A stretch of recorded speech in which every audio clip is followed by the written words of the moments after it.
All right, this is the December 8th, 2022 meeting of the Monmouth Planning Board. We have a forum with members here, Rick Grant, David Mills, Larry Saucier, Ray Simon. Then remotely, we have Bonnie Green and John Davinsky. Have our minute takers behind me.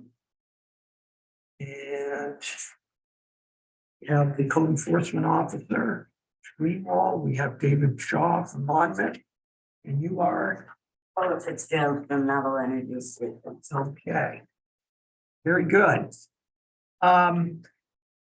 We will pass on any outstanding minutes because I think we just have to review and see if we have. I'm not sure. We may have gotten all our minutes up to date. I thought we had before we got to the point where we weren't having any more. Yeah. Okay. So we'll come back to the minutes. Everyone in agreement with that?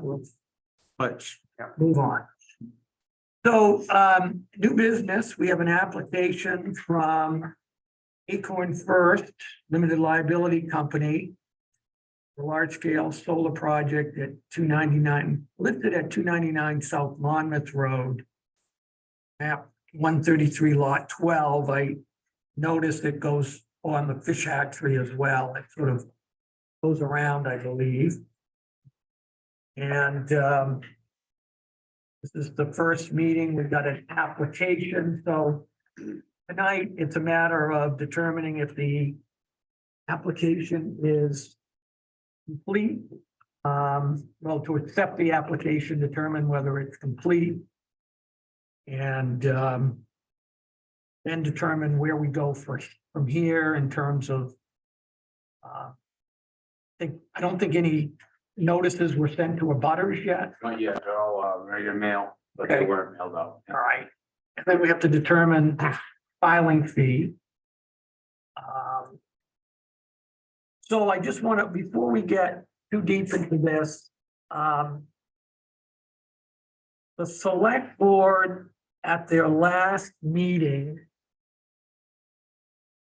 was last Wednesday, had a request from the Conservation Commission to impose a moratorium on future solar development until there were amendments to the Monmouth ordinance.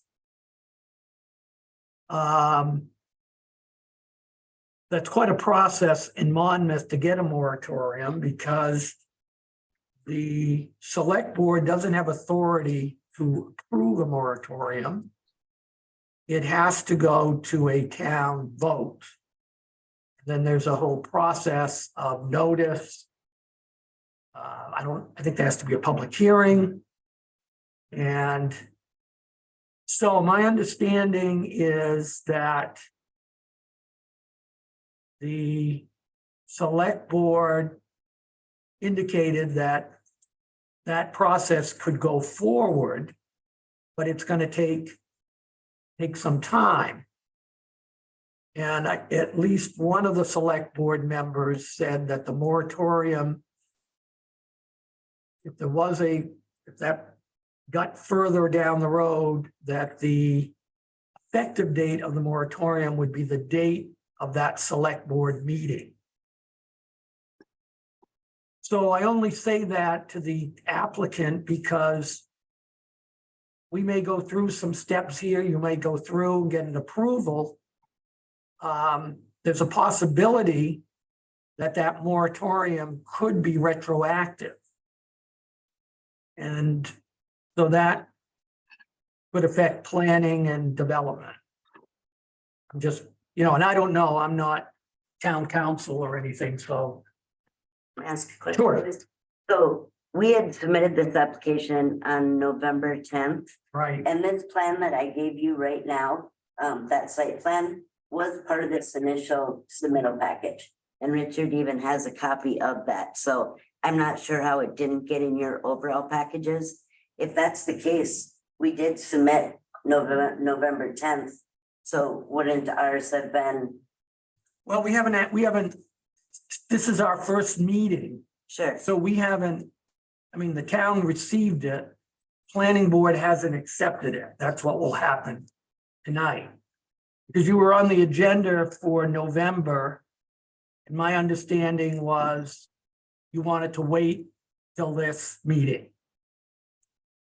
to come in with it, because what I was told is that there was that you were revising the plan, that there may have been some wetlands or something that you had to map.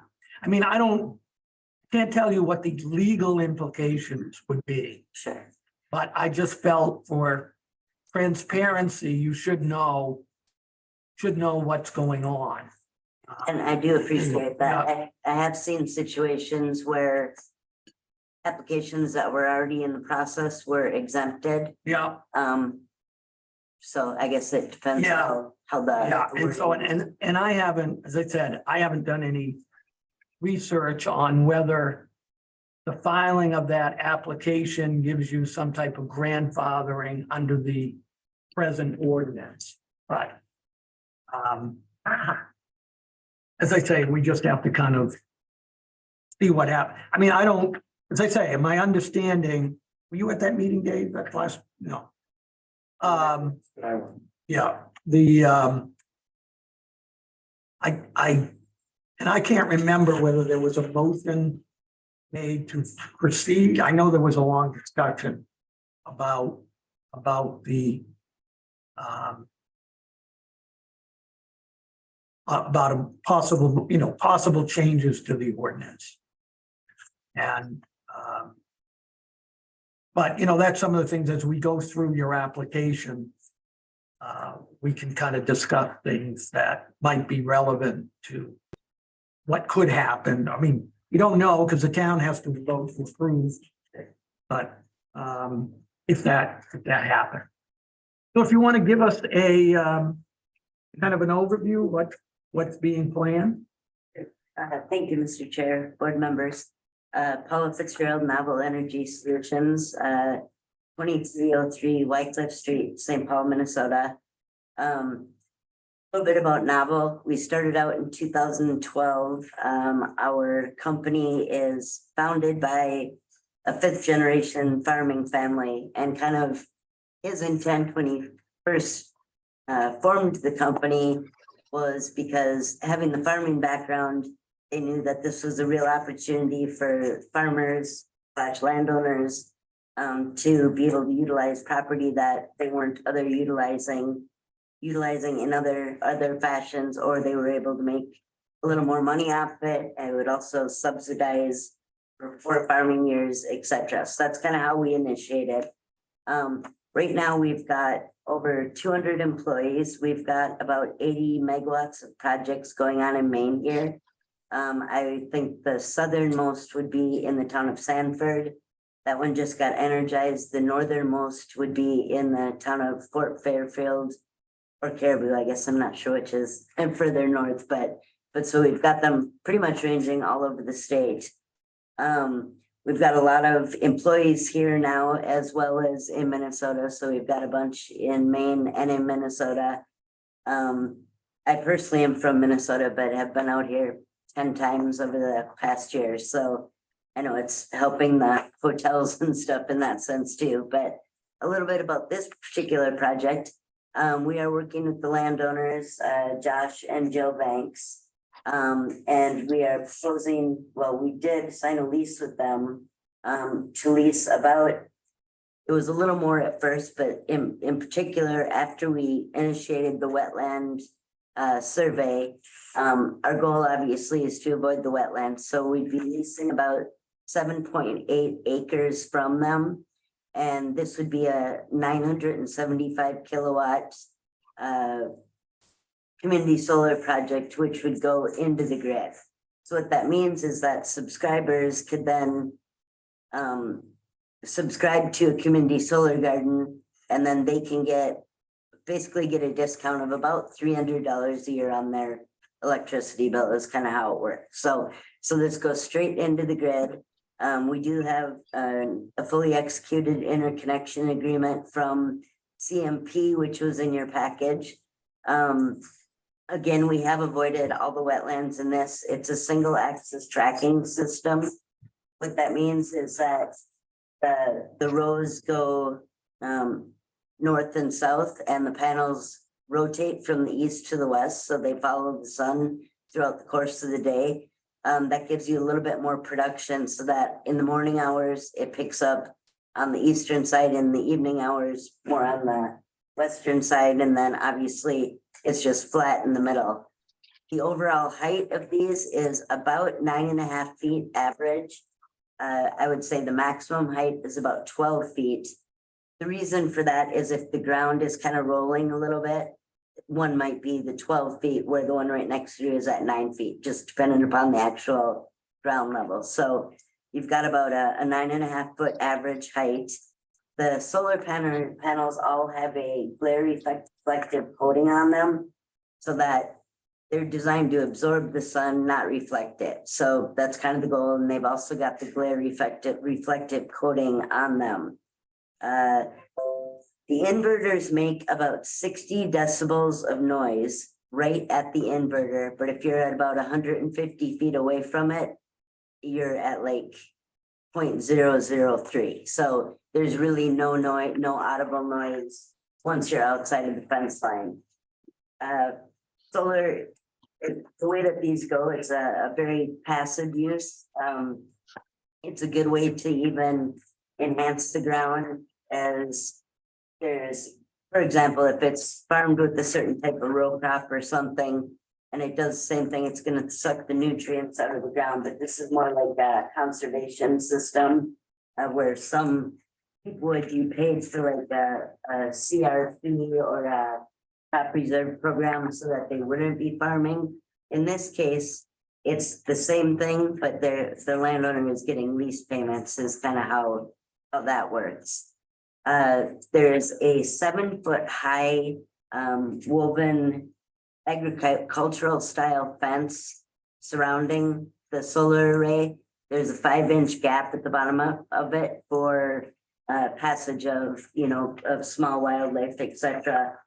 We've taken that requirement kind of from Department of Inland Fisheries and Wildlife, and that's just kind of the standard we go with on all of our projects now.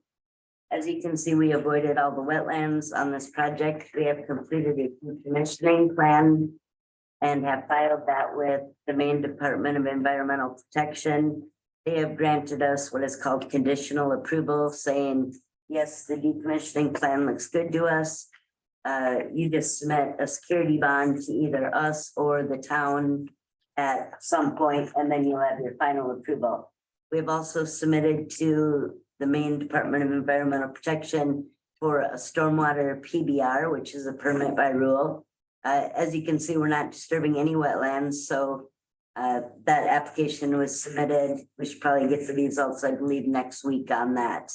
Get the final permit.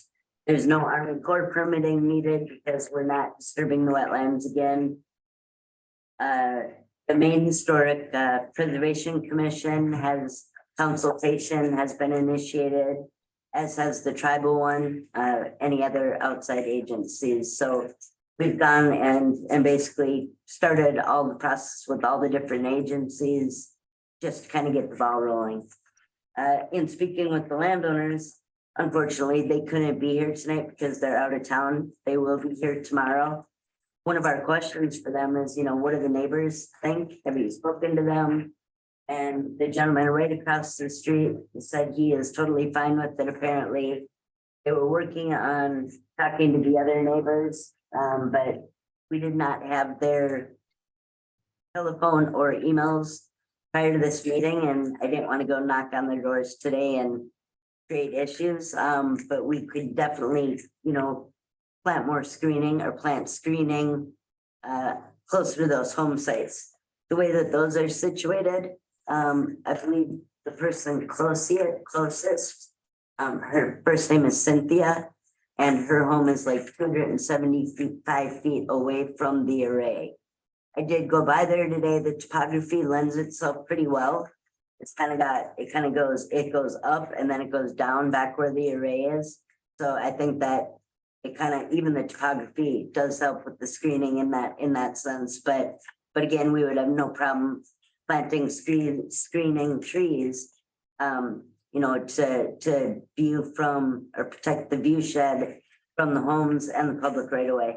Of course, we can't go into the wetlands, so that's the main thing. I think that kind of sums up my presentation, but I'm definitely available for any questions or et cetera. I'm sorry, I missed the statement about how high the fence is going to be. 7 feet Okay. and with a 5-inch gap on the bottom. And it is a woven mesh and there's a detail in that site plan. Okay. Okay, but there's also a note that says, other fence details, you have to see supplier drawings But there is a detail in there, correct? to a certain degree. Beneath the illustration of the fence, it says, no. Fence design provided by Stata, see supplier drawing for additional detail. Yeah, it's gonna have those general specs, though. It's just saying if there's additional details. But it does show the height, the I guess my question to you is, do you have supplier specs? I do not have them with me. I could sure get those, but the big thing that you wanna look at is we've got the detail as far as the spec showing the height of it, the gap on the bottom, et cetera, that it's the woven wire fabric, et cetera. Where it makes it difficult is that there's a lot of different fence suppliers, so it would have to maintain those specs that are outlined in here as far as the height, the material, the gaps on the bottom. But different suppliers are gonna have a little bit different nuances on their actual spec sheets, but if this is what we're going in it with, this is what we would have to provide on this site. If I'm after more information on this woven material fabric. That's where my questioning is leading to. Are you concerned about security? Yes. And are you saying that you might have different suppliers so that the fences would be different? No, it would still have the same specifications as what's outlined in this plan here, but But they would There's- look different? no, it wouldn't look different.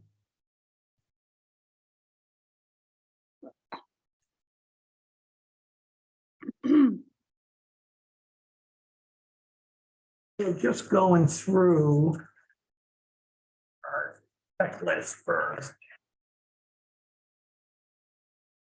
So, see what we've.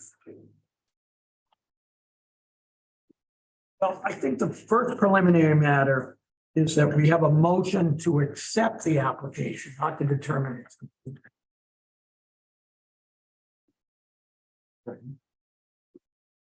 Motion by Larry, second by David. Any discussion on that? So we have all the voting members here tonight, to the alternates. Can ask questions, but not both. So all in favor of that? That's 5-0. Okay. So in terms of kind of looking at this issues. I've got this.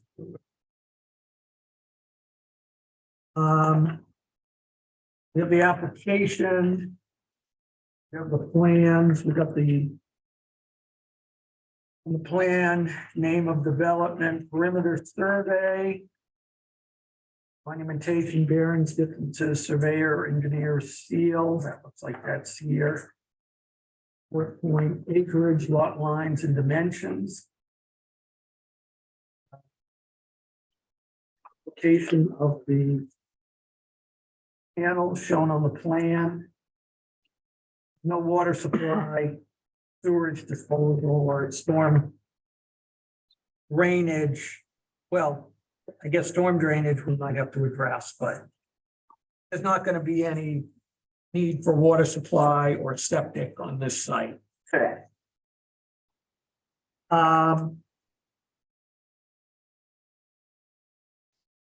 Utilities are just going to be, so the inverters are electrical sourced in terms of energy.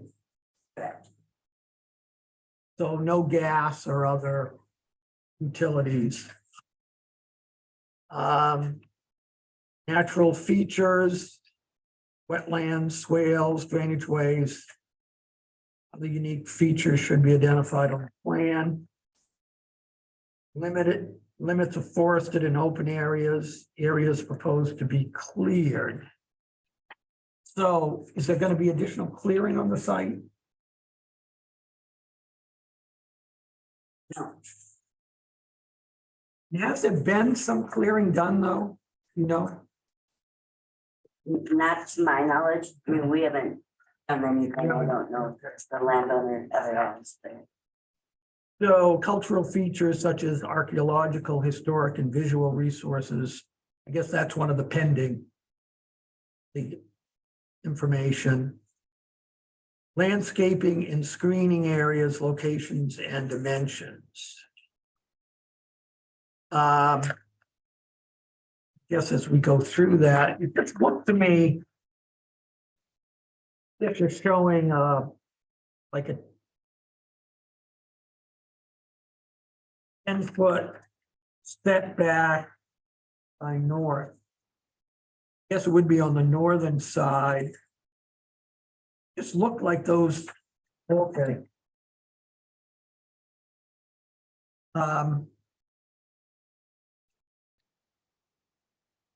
Guess so the roadway entrance is going to be. So the site will be accessed from Fish Hatchery. correct. And from Fish Hatchery, there would be. I think a 50-foot setback. From the road. But it doesn't look like that would impact. Anything related to this project. Correct. Is that accurate there? That is correct.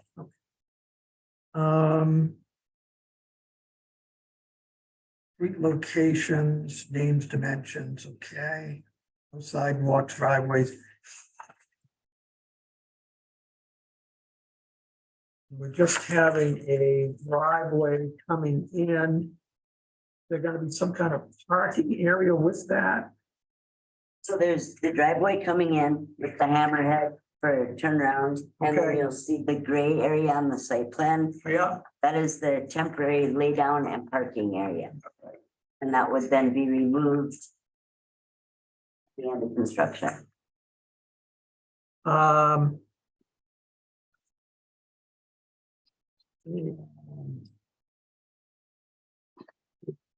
Purposes of existed in right away.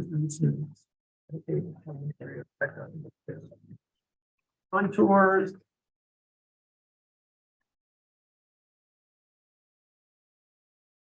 Guess there's some slight grade on this.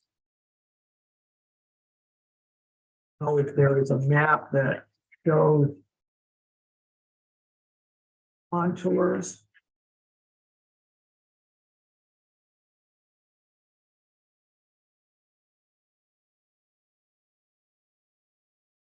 Don't know that that's significant issue on this site. The contours are shown on the actual, I mean, they're on most of the pages, but they're actually labeled, it looks like, on the erosion control. What sheet number is that? C 5.01. Okay, yeah. Okay. Zoning boundaries, energy here, okay. And we have supporting documentation, we've got a copy of the deed. Name and address, owner applicant. And, okay. Soils information, is that addressed? In the application? So you're probably aware. We've got some references in our ordinance to agricultural soils.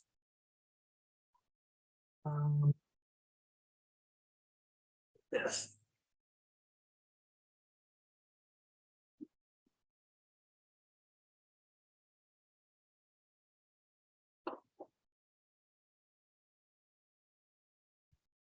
Section.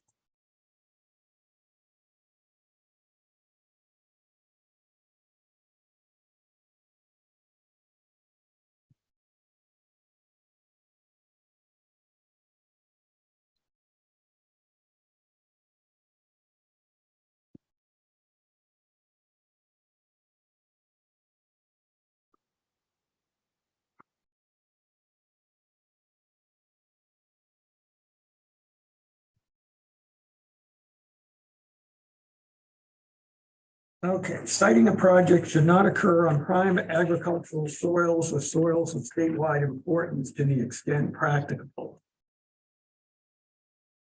Clearing of natural vegetation should be limited to what is necessary. The operation and maintenance of the solar system. 5.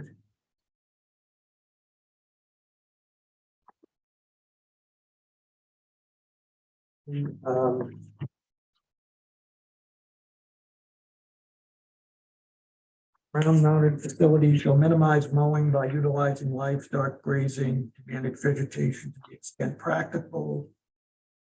Native pollinator friendly seed mixtures shall be used to the extent possible. Herbicide and pesticide use shall be minimized. No topsoil or prime agricultural soil shall be removed from the site for installation of the system.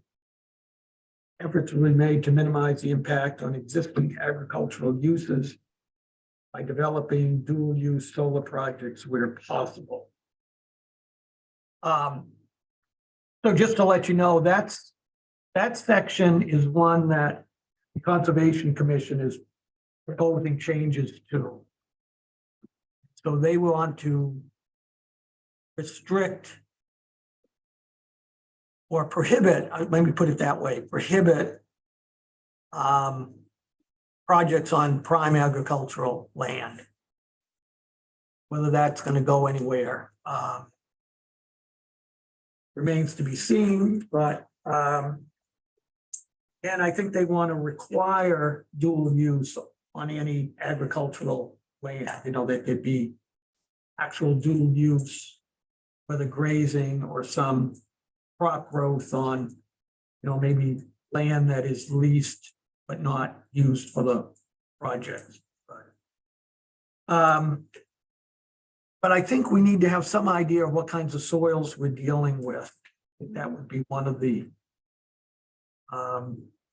areas that we need more information on. Respect to what? Well, what do we deal, are these, is this project making use of land that has prime agricultural soils or soils of statewide importance? I think we got that on the last solar project we approved.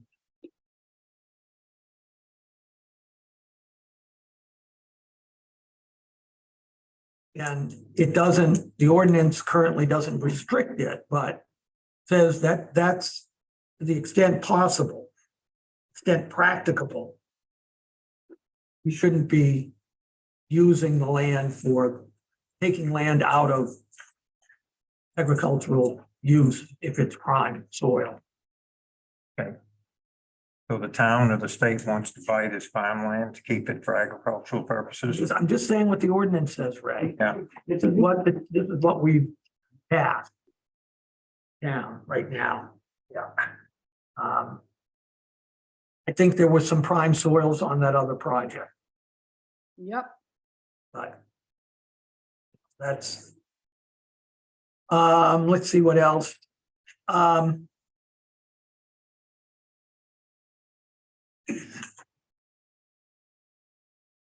So in the ordinance, does this say what prime soil is? Does it have it? It's Identified? it's defined under state guidelines from the Department of Agriculture. Okay, so defined, and does it state that if it meets a certain criteria that cannot use it unless it's just after agriculture? No, there's mapping that's been done, some of the earlier versions of our comp plans have there's mapping that has been done to show types of soils in certain areas of the state. So the state doesn't restrict, I'm just going by what I understand, I understand, with our ordinance. but again, is if they meet all the criteria regardless of what the soil comes at,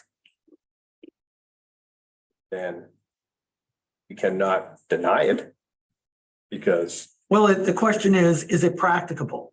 And it may depend on site-specific factors. We can't go here, there are wetlands. We can't go here because we can't meet a setback.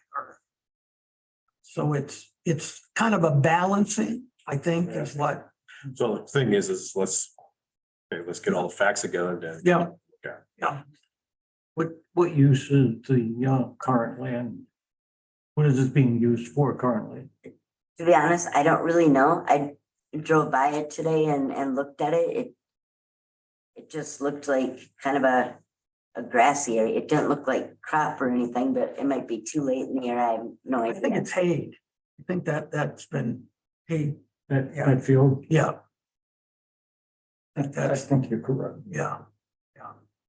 because most of the rest of it from beyond where that lot line is going, Yeah. I guess it's almost north. They hay. Yeah. Hay most of that, and some of it up closer to the farm, the grazing. Not in the quarter state. Is there more money in haying than to least for a solar farm? I can't answer that economic question. Okay. So the other issue is, another issue is I don't know whether you proposed specific, you mentioned some screening.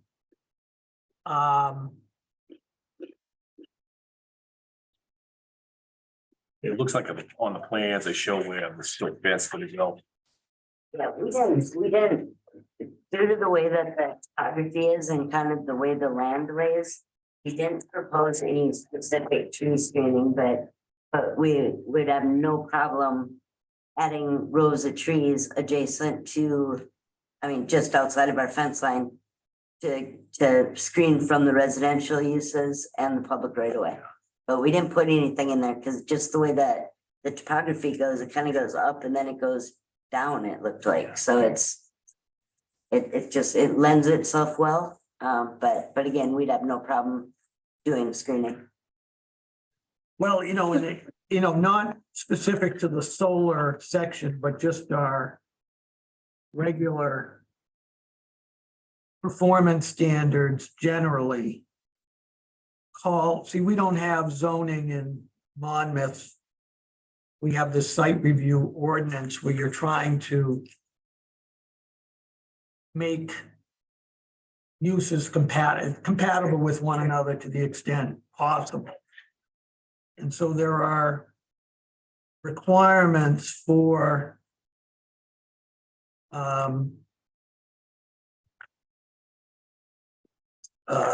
what do I want to say? Buffers, for that purpose. I'm just trying to find that section.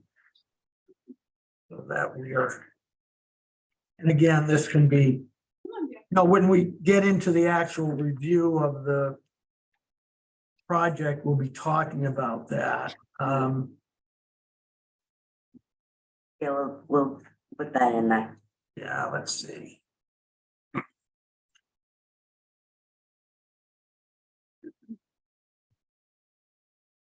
Can I ask a question? Sure. And well, I have two things. One, I'm glad to hear you'd be interested in putting in a buffer. I think that that's something that should be written down. Just to clarify. The other question I have, and I read through all of it, you mentioned the availability of using the power to reduce bills, but how does that work? There's no clear explanation of where the power goes that is generated and for whom is Sure, it so- generated? And I just wondering about details. Again, you mentioned something about subscribers. That's not really in what I read, and I'd like more information. That's all. Sure. So the way it works is once a project becomes a project per se, and there's two things that make it a project, and that would be the interconnection agreement and the discretionary approval. Once you have both of those two items, our subscription team actually would start working with, whether it's the, residential, and that's kind of the biggest right now that the state is kind of pushing the most for is the residential users. So there's actual door knockers. They kind of go around and say, hey, you want to do a subscription? There's no cost to you. It's not nothing out of your pocket. They provide fact sheets, and what it does is the power goes into the grid and you get like these renewable energy credits that are billed against what power you actually use. So you get a reduction of about a 10% or about $300 a year if you're a subscriber. So only those people, but it would be available to people living in Monmouth.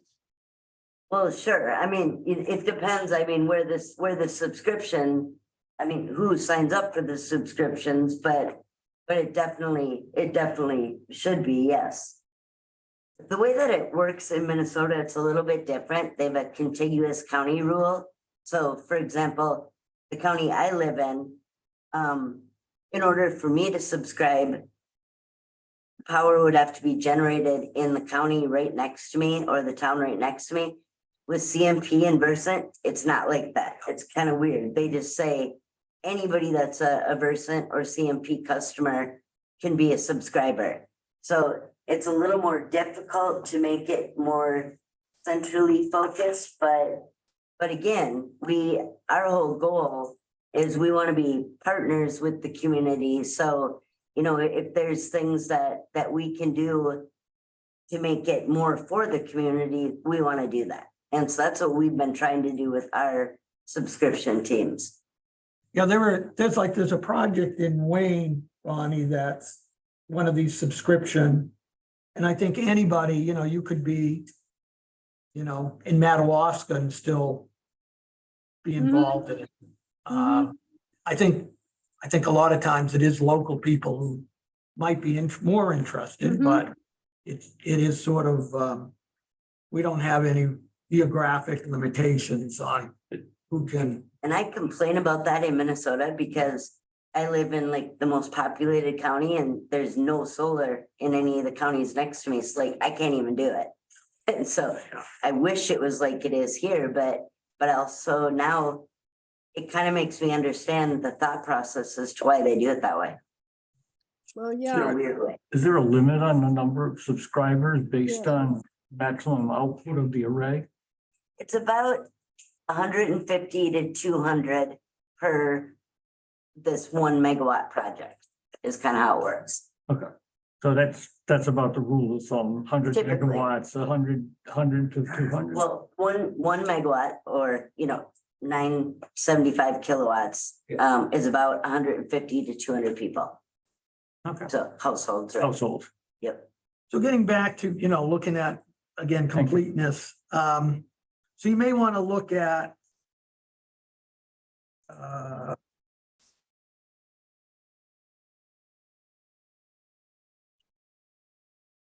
well, you mentioned outdoor lighting, or not outdoor lighting, the reflection, because the ordinance says all lighting and reflective properties of the proposed development shall be designed to minimize adverse impact on adjacent properties and public ways. So no development shall produce a strong dazzling light or reflection of light. So that kind of, and I This think you're, definitely doesn't do that. So, and the other had that section on the landscape integration is 6.7.15, so you just may want to make sure the extent that applies, but there is looking for the section. We have a section that basically talks about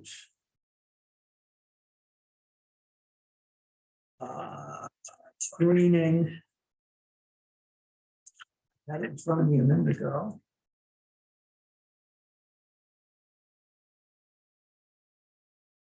But I think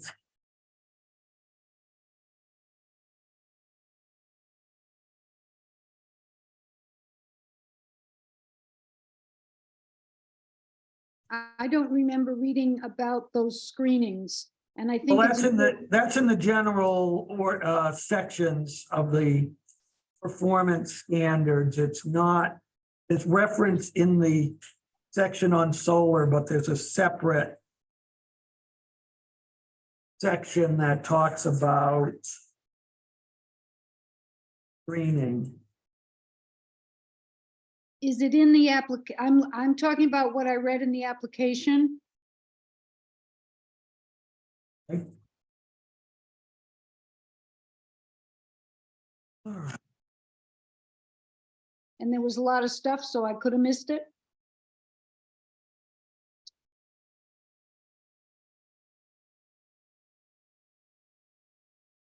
we just put a comment basically that said additional screening if required as a condition of approval or just verbal. Can you tell me Oh, what the page name, I mean. that's on?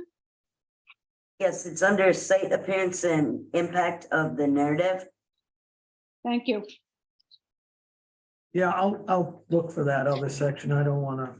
The other thing we have in Monmouth, because we have so many lakes, we also have a requirement that in addition to stormwater plans, we need a phosphorus determination of what amount of phosphorus is going to be produced by this project and how it's going to be treated so that the runoff from the property. Yeah, there wouldn't be any phosphorus produced. Well, it will be. I mean, that's a natural, like even rain falling on the panels, going, into the soil. Is it going to be, will the project, what do I want to say? Will there be on-site mitigation? How much phosphorus will be produced? So any development produces the potential for phosphorus runoff, whether it's a house with water coming off the roof, whether it's from the soil itself, whatever, ground cover you have. And so that's another requirement that we have, is that you have to provide us with information on. And it's usually something that, you know, an engineer would put together. I may not be artfully describing this. Steve, the elevations on that section that they're leasing would indicate that it would all go to the wetlands. Mhm.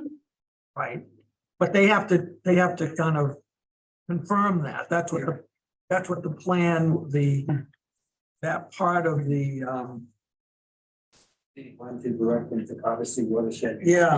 Yeah. So there's a organization in this area, Cobussy Watershed District, which has an office in Winthrop, which is the adjoining town. And they review for us any phosphorus plan and make comment and recommendation. And they're very good about, you know, telling you what that would entail. But sometimes, again, sometimes the person who does the stormwater plan for you can also address the phosphorus issue. Yeah, it seems odd to me because I know that like our solar array wouldn't produce any. If it's a natural manifesto, we're still gonna be providing, we have to have our silt fence, all of our perimeter control, et cetera. So no sediment or erosion can leave the site, Right. leave our perimeter. And then we have to vegetate it to, you know, with native grasses and pollinator blends so that all the runoff is basically going through that. So it would be, I mean, it would be, Yeah, when we just require some Sure. type of documentation that, so we can say, yes, this is, yeah, no problem. this is not gonna produce anything that, you know, we require it for any development, any commercial development in town, Yep. or even residential subdivisions have to have this. So I think, as I said, I think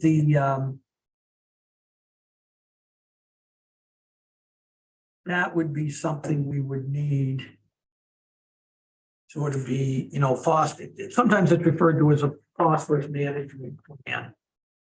And, you know, depending on the size of the project and what amount of property is being soil disturbance, and, you know,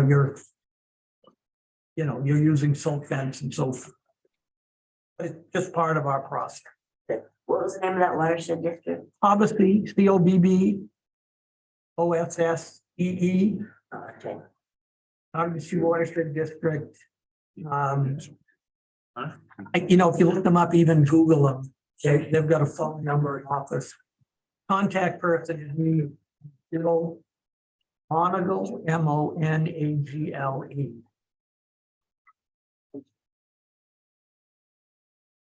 So, 377-7109.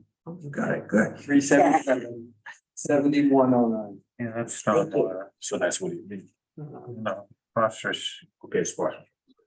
stormwater influence. So, you know, so what it is, it's called phosphorus management. It's on page 24 of the ordinance. Long-term cumulative effects of the proposed development will not unreasonably increase the concentration of phosphorus within a great pond over the life of the proposed development. So Great Pond is a lake of a certain, or a pond of a certain size. So we have 5 or 6 in Monmouth that this watershed district is trying to make sure that, you know, development doesn't adversely affect water quality of these. Now, I don't know if you have that problem in Minnesota, but sometimes there are what are called phosphorus blooms where the lakes turn green because of development. Sometimes it's farmland, sometimes it's Usually farmland. commercial or residential, yeah. And, you know, we don't really regulate farmland too much here. No, one issue you're probably gonna hear is this goes forward is one of your abutters is an organic farm. So already they've kind of expressed to me informally concern about the use of herbicides near their property. We won't. But because it, you know, I think they're on your, I think they're your northern abutter. But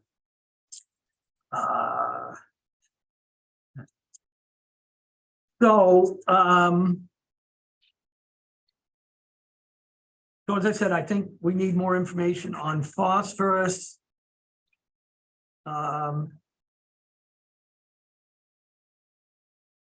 You should check on the screenings. I think by and large, The soil testing. to just get a determination of what kind of soils are on that. What efforts you can or can't make to make use of parts of the parcel that don't have those prime soils. So what we need to do is determine, yeah, Concern that I got from our visit on the other solar project on Ridge Road yeah, with the noise emitting from the inverters. This is something that I probably will be a pain in the butt on. Okay, for you people. Because you do have multiple abutters there that.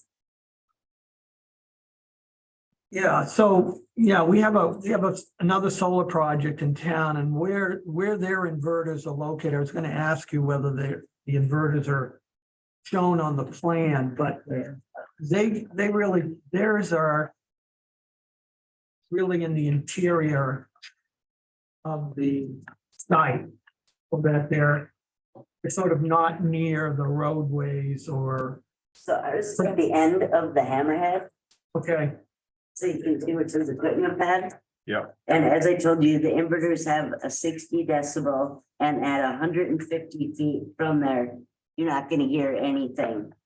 And the distance to that closest lot to the, I guess, just to the west of the road is 275 feet from the array, so it's probably a good 225 feet from that equipment pad, so based upon the decibel readings, it should be well beyond that. you know, again, we're gonna discuss these issues when we review it. I know the project people at this other development, they just sort of had a open, you can't call it an open house, but we had a chance, town officials and some members of the public, to go to the site and see it in operation. Sure. And yeah, as we stood next to those inverters, there was noise, but and they explained on some projects, they actually put some type of screening around the inverter, which they say even sort of more deadens the noise. But again, I think, you know, one of the things we're gonna do is try to have a site visit as well. Sure. So most of your permit fees are gonna come when you get a building permit. Yep. So the first step is get site review approval. Then you'll have, I know you've perhaps prepared the building permit, but that sort of comes second. Sure. So the fee that we charge for this type of development in terms of just the application fee is $300.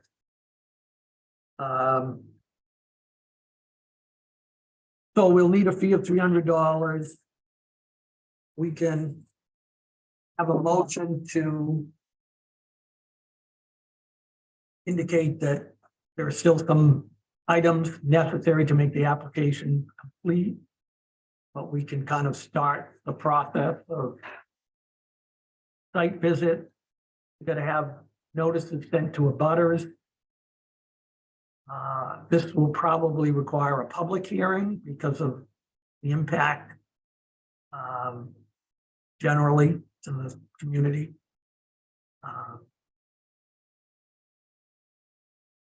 So, we have a motion on the completeness of the application. With loose ends. At this point, the applicant, we need additional information. I'm some additional. information. So we'll need the, information on the soil, the phosphorus, you may want to. I'm not saying the screening is inaccurate or incomplete, but you may want to We're gonna add more. check and see what. And after the site visit, we may have Yeah, some input there. so, all in favor of that determination of incompleteness? Aye. 5-0. John on the video. What gets difficult this time of year is scheduling a site visit. Because usually we include the site visit notice with the notice to abutters. So like the notice to abutters would indicate that we've received an application. There will be further planning board meetings, but we're gonna have a site visit on such a date, time. Typically, when we get into the winter months, we might have an alternate date. But I'm just not sure that we can get a site visit before Christmas. I mean, I don't. And get the notices out to abutters. How many butters are there? Notices are ready to go. They just don't have that additional information that you just. Yeah. provided Yeah, For the site visit. yeah, But yeah, they're all sealed up and ready to go. yeah. It was, oh crap, what was it 20? Butters, 25? There's something like that. Yeah, and so, There was several. yeah. The other thing we have is in addition to the regular filing fee, if you do the mailings, then we don't have to charge you an escrow fee. If we do the mailings, we have to collect an escrow to cover, because they're done by registered mail, which is $9 or $10 a pop now, I think. But our ordinance requires registered mail to abutters. I noticed a couple of the listed abutters were unknown, which sort of surprised me. I don't know. What does that mean? Yeah, I mean, is it town acquired or? Who gets the tax bill? So I don't know who put together the abutter list. You know why there was some listed as unknown? That's the only. It was just one thing I saw on the.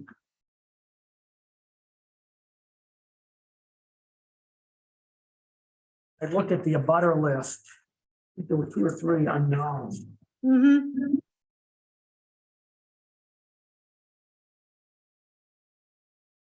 Yeah, I didn't print that.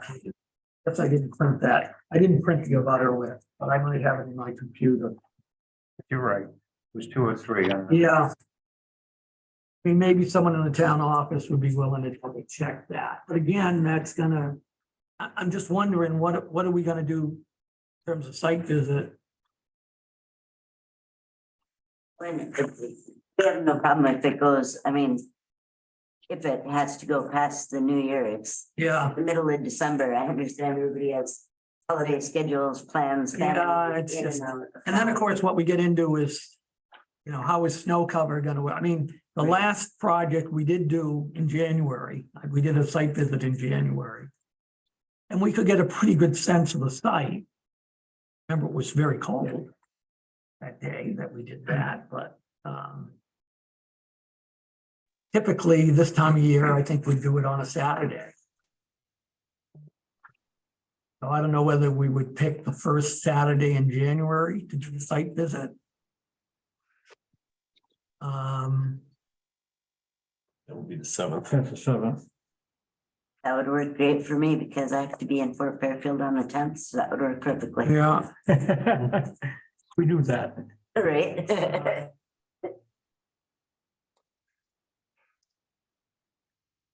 and I'm not sure. Public hearing will have to. So our next regular planning board would be the 12th. Not sure we could get into a formal review.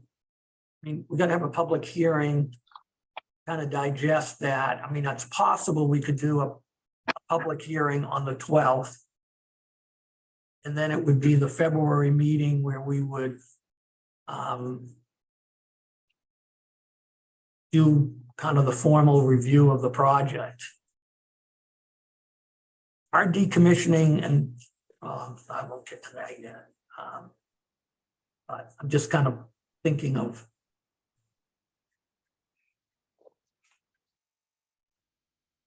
Steve, is there any reason that we have to fast track this? Given the fact that we have the possible moratorium hanging over this? well, the moratorium, as I understand it, would not be voted on probably until May. Because I don't think the select board wants to hold a special meeting just for a moratorium issue, given the cost of it. So, I mean, as you probably know what's happening, solar projects are happening with a great frequency in our area now. Some have elicited a lot of controversy. And so I think, there's going to be public interest. And so, yeah, I mean, I think part of it is what information we get from neighbors, interested parties. Havasu watershed. DEP, I guess, has done their bit. I just don't know how quickly, we meet once a month. So.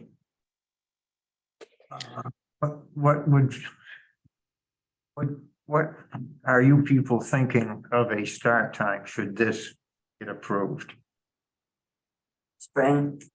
this coming spring? Yeah. So that, and that gives us February and March to sort of review. Site you on the 14th, if the weather's bad, what's your backup date? Another week? Yeah. Yeah, So you're into the next month. yeah.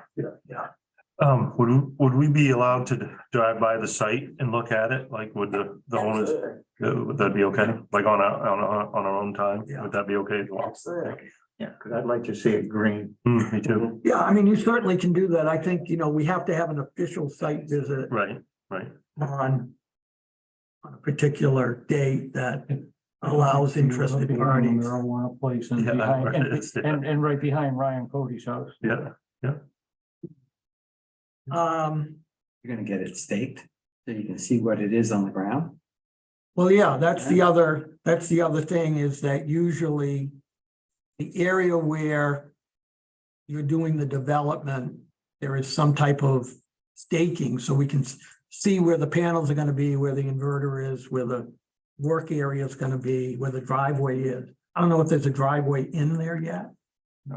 I don't believe so, no. Yeah.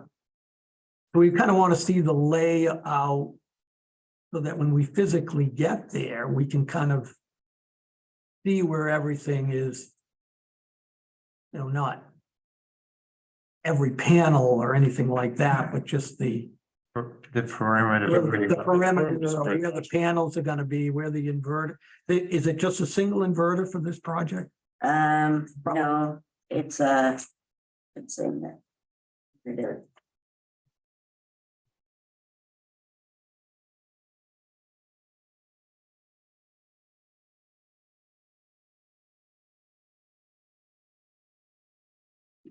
probably.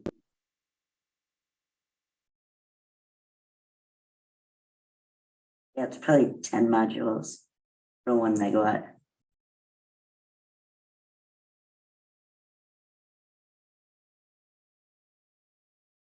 So 2 inverters on that other project, but maybe there were more. Probably down lower. I didn't see any others, but then again, I didn't go into the end where it kind of Yeah, went into the woods, around the woods. Think so, Dave? there's more than 2, you think there? No, there's only two. There's only 2 there, that's what I They might thought. be all Big banked gap. together. Yeah, exactly. 5 in each one. That's Yeah, what it would probably yeah, be. yeah, Yeah, that's what I thought it was. yeah. Yeah, okay. The other question I've got is on the property boundary line that has a 10-foot setback. The leased area seems to go into the abutting property. Mhm.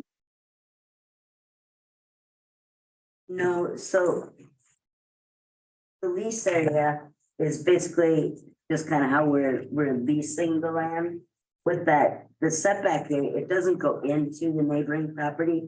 It just like basically goes up to the line. Okay. Okay. I'll measure it, like, wow. Yeah. Yeah, it definitely has to be on ours and we've already had it surveyed, so. So I guess what we're thinking is a site visit January 7th with a bad weather date, 14. the 14th. Say 11 o'clock on Saturday or 10 o'clock. I think you want to do it too early. I get some benefit for a little later in the day, sun warmth, not going to be much warmth in January. And then you'll have to wait till 1 o'clock. Morning better. I mean, what do people think of time? 10 o'clock fine. 10:30, 10:30? why not? What time you doing? 10, 10:30, 10:30. 10:30? Because I'm not gonna be out of bed. Have to go to bed earlier the night before, that's all. Yeah, so if there can be some kind of, flagging or staking of, where the access is gonna come in from Fish Hatchery Road and, It's too late for me to call my guys tonight, but tomorrow morning when I'm at the airport, I'll get a hold of my state surveying crew and have them get out there so that if individually you want to go out and take a look while it's still green, they can hopefully get it staked out for you. I doubt it'll be tomorrow, but early next week at the latest, so, It's not frozen, so they can drive it. right? I was gonna say, about orangey paint. Problem is, if it snows, Yeah, That's- it'll, gone, so. And I would like them to put at least like lath in the ground. so Yeah, that that's if what it I- does snow. You can Okay. still see where the stake is, yeah, but, yeah. because otherwise it would be kind of counterproductive to have them just go out and paint it. It would work for a week and all of a sudden there's snow and it's like, where are the stakes? You know? Okay. So I think we're good. So are we looking at public hearing then on, Well, I think we'd probably, because of the potential that we wouldn't do the site visit to the 14th, we would probably have a public hearing the second Thursday of February. And it, depending on what occurs at that meeting, we might plan that this would be or, reviewed possibly in February, but it might be the March meeting. even if the site visit and everything is in, Well, we have to advertise a public hearing. sure, And so we can't say that we'll do a public hearing in January if we haven't had the site visit. So if we So our planning board meeting would be before that snow date. So to speak.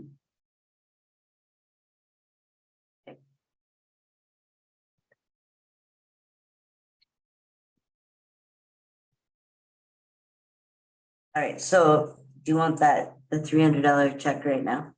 If you wanted to, you could pay it, yeah. Yeah, Richard. It's DRE. Are you gonna be in the office? Take that check in? I think, I will be back on Monday. yeah. Thank you for your- What about who's gonna do the mailings? That's the other issue. I have to get with Lori on that. Well, what I'm saying is, so you can make a separate check for an escrow for so with an escrow, we pay you back Okay, what we don't use. That way Richard can get the unknown squared off and make sure everybody. Or maybe Lori can, town office isn't open tomorrow, so it would be beginning of the week. Yeah, that's what I'm saying. Yeah, It'd be easier for Richard to get these three unknowns Yeah. that probably haven't heard of her. so. I would suggest an escrow of something else could potentially come up that we would need an escrow for. So I would say a $500 escrow with the understanding, that you're gonna get an accounting for it. Okay, Town manager won't like this, but finance department. yeah. Tell them that They don't, yeah. I mean, I don't know how else we can do it. So you said 500? Yeah, and just write on if you got a memo line, put escrow. That's good for mailing. I'll probably hear from Jason about this, but Okay. they want to eliminate them, but you're gonna have $1,000 application fees. They want to go that route. You can tell Justin that I twisted your arm or some of the other members twisted your arm. Okay, We forced you to do it. Yeah, we forced you to do it. good. Okay, anything else on this item?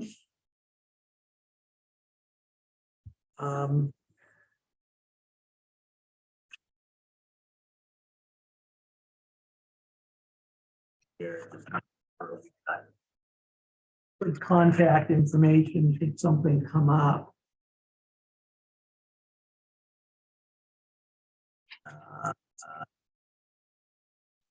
Oh, is your email address somewhere in the packet? You know what, I'm gonna give you a card if that's all Oh, right. yeah, that'd be great. Yeah, great, please. Yeah. You know what? That's what I've been dealing. I'll take it at this point, just because I was here tonight, I met you guys, and I would rather just keep the Makes sense. continuity. Yeah.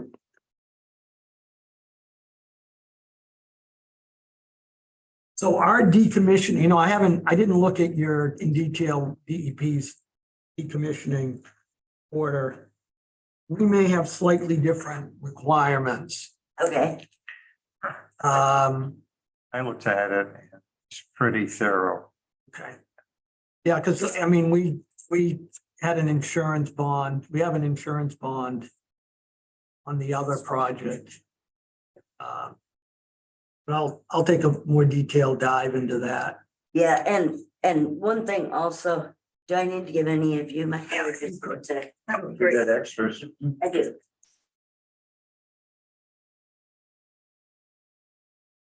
Dinner's on me, gentlemen. It's only $800. All right.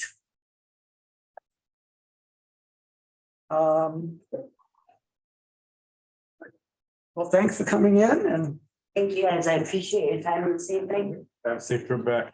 Thank you. You're in that dangerous town of Fort Fairfield. Better bring a strap of gas or something. I'm not going there tonight. I'm going to Portland tonight, so. That's even worse. Lisa, it's early. I had to go to a meeting on Tuesday night in Vassalville. Didn't even get back to my room until like 11:30 at night. That was rough. Yeah. All right, thank you, everybody. I appreciate your time. What I have in one of my folders are minutes from our May meeting. That I think what happened is that we only had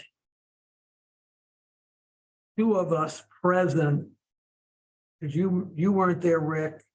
So the members that were present at that meeting were Ray, Larry, Mike, and Rick. And I don't think, so we only had two. We only had Ray and Larry at the Previous. at the last meeting we had where we're gonna look at this. So I can circulate this, and so that maybe if Ray, Larry, and Rick would be the ones to vote on those minutes. I mean, I can read them if that's easier. Try it. So this was at the reading of the minutes from December 2021. Mr. Simon announced that the agenda from the meeting packet had the wrong meeting date, location, meeting schedule on the website was accurate. There was a discrepancy on the minutes from December regarding the motion to accept the November minutes that was not resolved by looking through the previous recording. Motion was made by Mr. Seer and seconded by Mr. Saucier to table the acceptance of the minutes to the next meeting. So I think those minutes did get approved subsequently. They did. Old business was Tom Lewinsky's project on King Lane.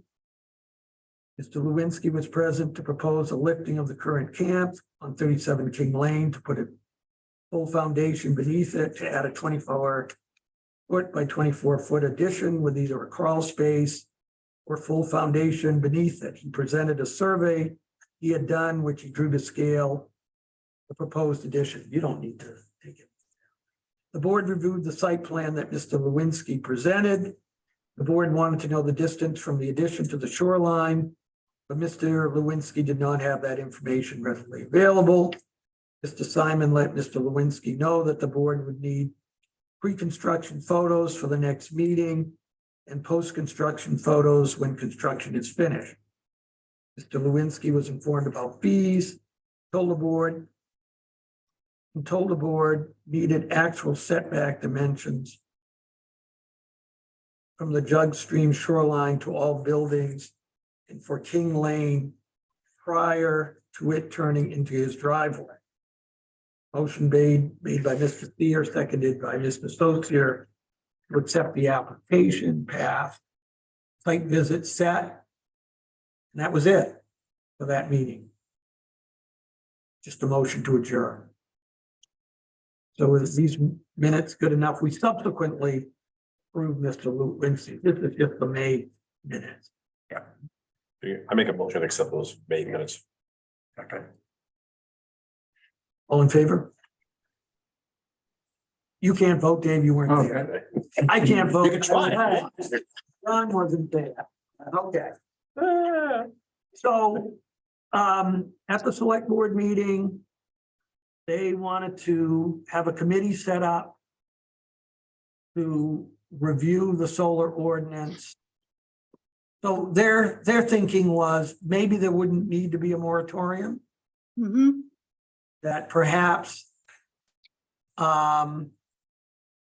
this committee would make recommendations, maybe for changes, and that could then go just to the town meeting in May,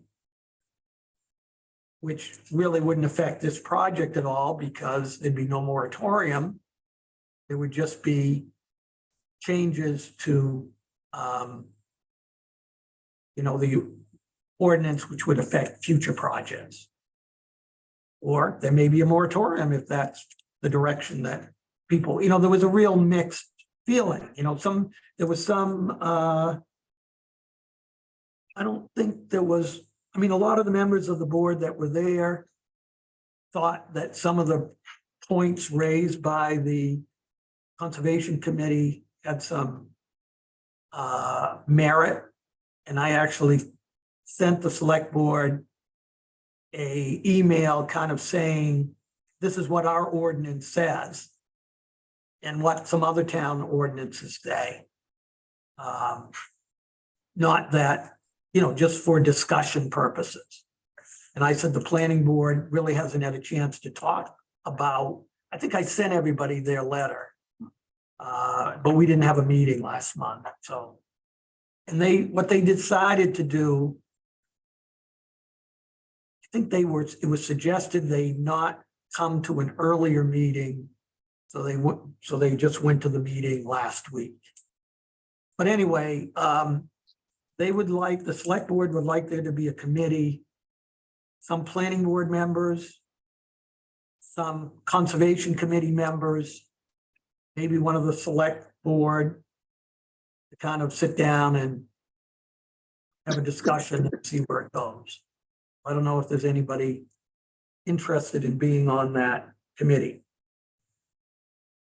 Bonnie expressed interest, Yep, Ray, and I could do it as well, and we can feedback if anyone wanted to attend, that's fine.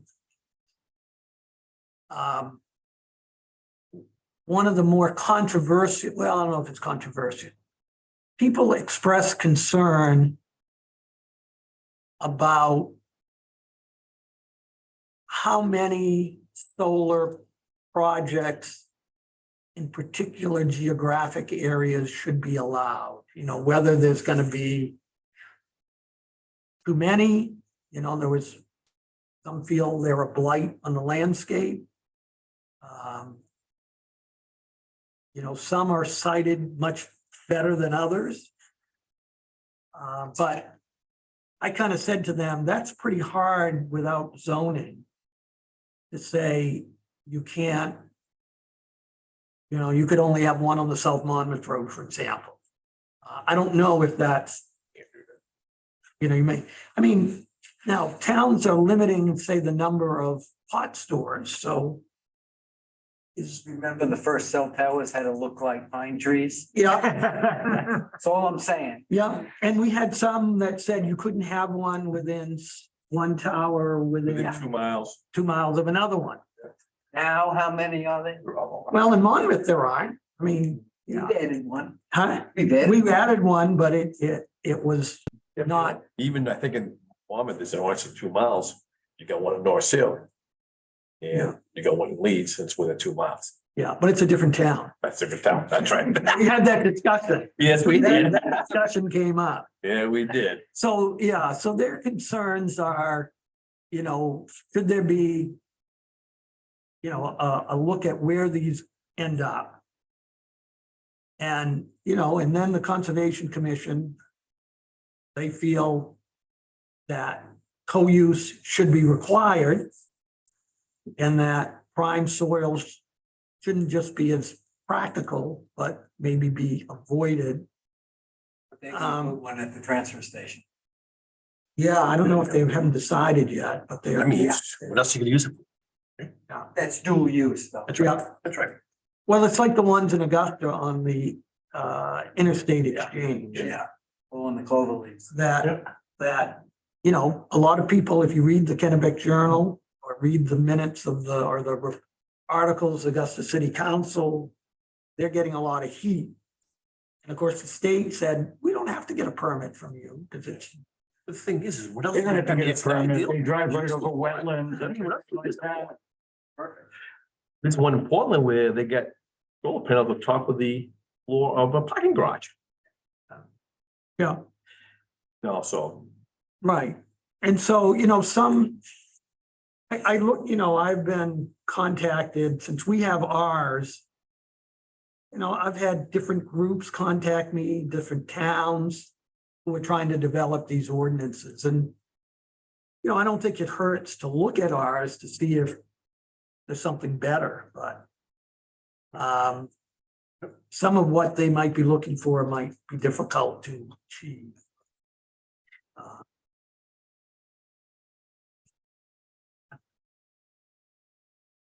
So I think it's a good that's all idea. part of going to zero emission. Yep. Yep. I mean, I was impressed. I mean, Ray and I went up to, See you later. went up to the Ridge Road and they did a very nice job there, I think, given. And I'm sure people aren't totally happy with it, but, No They need- evergreens.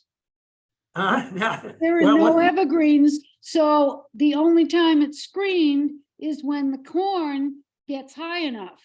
Other than that, their They're supposed- plantings don't work. Yeah, there's supposed to be some there, and they said They're they not. didn't, they did say they planted some and some died. And they're gonna replant them. Yeah, There were people from Audubon there who they worked with on some of this. They seemed pleased by what they've done, but I don't know. I mean, I think that group did work with everyone and anyone that they could to make that project what it was. Now, whether this particular one here would be, right, approached the same way. right. The other thing is, yeah, another push or another suggestion were that the setbacks from abutting properties be larger. mm-hmm, So rather than like a 10-foot, you might have more than that.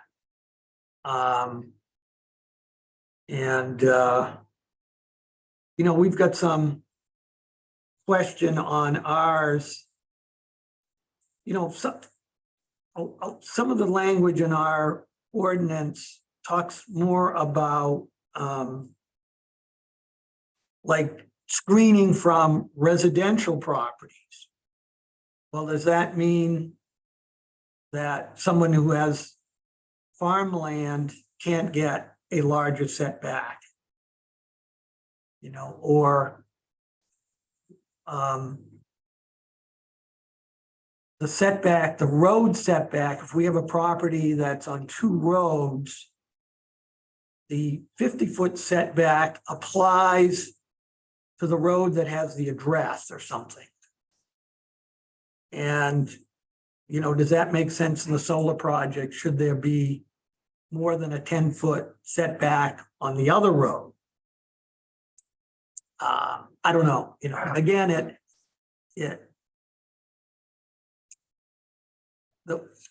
at least to a greater extent, part of the solar project on Ridge Road is set back further than they originally proposed. mm-hmm. And they did that voluntarily. I don't know, this is a smaller project. I don't know how much they'd be willing to make adjustments, but anyway, I don't know whether I meant to bring their letter with me tonight, but I think that's sort of the gist of some of their issues. Protecting farmland, the most, encouraging people to put panels on top of buildings or at the landfill or somewhere where that land isn't productive for other purposes. Mm-hmm. And some people complain about aesthetics. Generally. These can be unpleasant to look at. You're not Yeah. gonna please everybody. No, you're not gonna please everybody. And, I personally thought that putting those solar panels on the interstate exchange, once they pull down all the trees, why not? It is non-productive land. But of course, a lot of people in Augusta say doesn't give the community the best look to, have your major roads coming into town. Have these Welcome big, to Augusta. yeah, Unless you're an environmentalist. yeah, well. And it's balancing, I guess, so. Anyway. And I think, Richard, you said we got somebody that might be coming in on a shoreland. Yes, so a lady and her business partner bought 533 Route 135. Yeah, Fairly large parcel. They're not gonna be ready until February. Still gonna get soil tests and other things done, so. I've got them slated for the first meeting in February as of right now, of course, Yeah. unless you folks wanna deal Yeah. with this instead and don't wanna deal with that. But yeah, they're looking to do a subdivision. I haven't even seen preliminary plans yet. well, they did come in. We had we did have what we call a pre-application meeting. The woman Holly. Yep. The Vias. There is, yep. Yeah.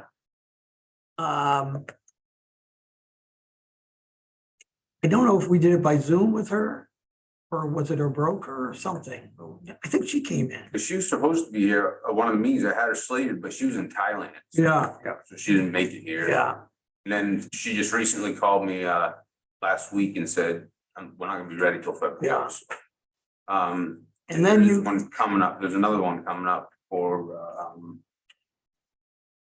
oh crap, I gotta think now.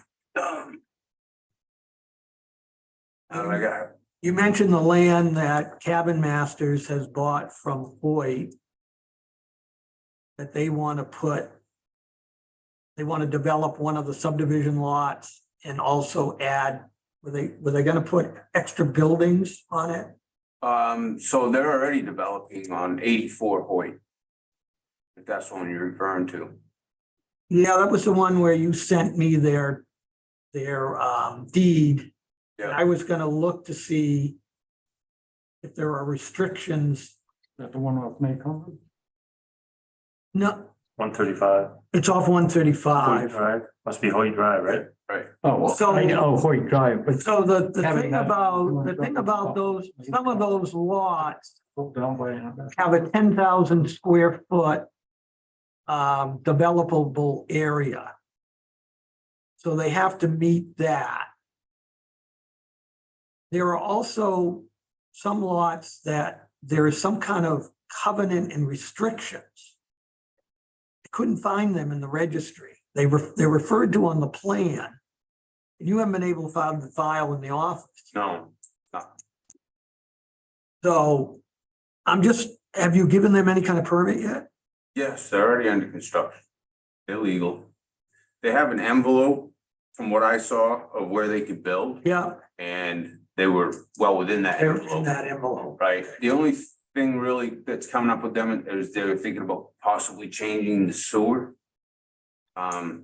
Location of the disposal field. Okay, Yes, yeah, shouldn't be an issue. that is well beyond 100 Yeah. foot from the high water mark. So this group had come in, remember, on Maycomber Road. Trying to remember the name of that road, Red Top. Red Top. And the neighbors weren't happy. They wanted to build some cabins there to rent. And they never came back. They had a preliminary meeting with us. Some neighbors came in and I think they had said that if they couldn't come out on Red Top, that the land they owned, I think, came up and abutted the Maycomber. And they said, if we can't go out that way, it's gonna go from the lot straight to Maycomber. There are some stakes out there. yeah, well, I think they have to come back to us because it's a subdivision. No, I don't know. Anyway, so I don't know, were they doing rental buildings down there? Is it? No, it's a home for Dan Patrick, the ESPN guy. Oh, Yes, I don't really know. yeah, Yeah, yeah, and it's like a $1.5 million home. yeah, yeah.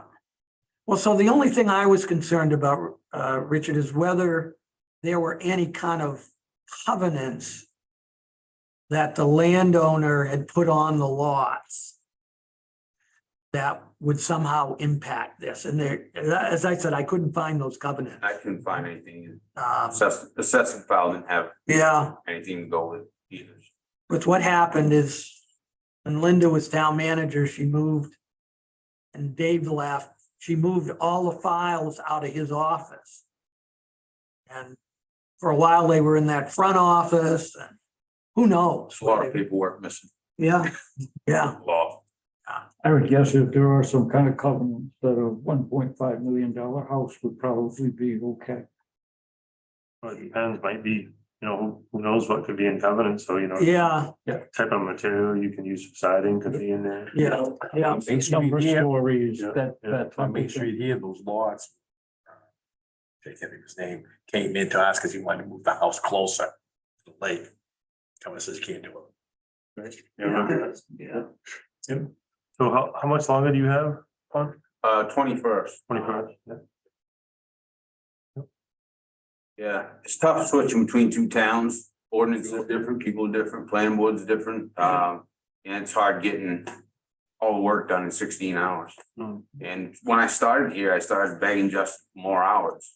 This is before Manchester even opened up, and he kind of just did nothing. So then picked up Manchester 3 days in place of Belgrade. And then Doug Ludwig came to me and said, oh, you know, talk about more hours. At that point, it's too late. I was already in for 3 days from Manchester, so. Yeah, it's not enough, you know, 16 hours is in this day and age, Mhm. it's not. This town's pretty active. I mean, even in comparison to Manchester, it's more active right now anyway. No, there's a lot that goes on the lakes, you know, people are upgrading and.